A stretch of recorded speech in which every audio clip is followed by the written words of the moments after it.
दो चीजें जो सुनने में बड़ी बोरिंग और कठिन लगती हैं पर प्रैक्टिस करो तो उतनी भी बुरी नहीं होती हैं। पहला है फोकस और दूसरा है डिसिप्लिन। मेरा पर्सनल एक्सपीरियंस है कि मैं सीए फाउंडेशन की कोचिंग करने गया था। जब मैं कोचिंग करने गया था तो मैं डायरेक्टली कॉलेज से गया था। पहला दिन जो ओरिएंटेशन सेशन होता है, पूरा क्लास भरा हुआ था। रफली 250 की स्ट्रेंथ होगी, 250। और पूरे क्लास में सिर्फ एक सीट खाली थी, वो एकदम सर के सामने। और सर ना एग्जाम्पल लेके समझाते थे। अब मैं पहले दिन जाके मैं एकदम फर्स्ट बेंच पे बैठा और पहले दिन से एक रैपो बिल्ड हो गया सर के साथ। तो अगले दिन से हम वहीं बैठने लगे। अब for the majority part of my school life मैं एक बैक बेंचर ही रहा हूँ, पर वहां पे मैं एकदम सर के सामने ही बैठने लगा।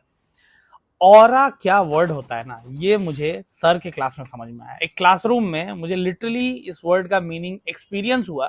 क्योंकि उस क्लास में ऐसा नहीं हो सकता था कि कोई बैठा है और ध्यान नहीं है क्लास में। That was impossible. थोड़ा सा भी अगर पढ़ाई करने की टेंडेंसी है, पढ़ाई लिखाई से ओरिएंटेड है अगर स्टूडेंट, तो वो एकदम फोकस्ड हो जाता था।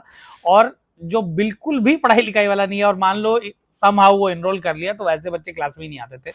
जो थोड़ा स्लो लर्नर्स थे, थोड़ा पुअर परफॉर्म करते थे कंपेयर टू अदर्स, वो भी ज्यादा बेटर परफॉर्म कर पाते थे अपने कंपेरिजन, मतलब अपने कॉम्पिटेंस के अकॉर्डिंग।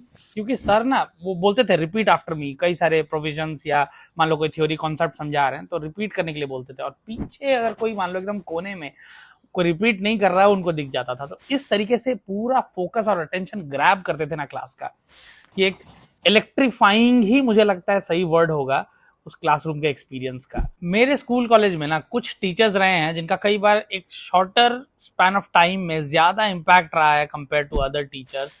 आपकी लाइफ में भी अगर ऐसे टीचर्स रहे हैं तो कमेंट्स में बताना।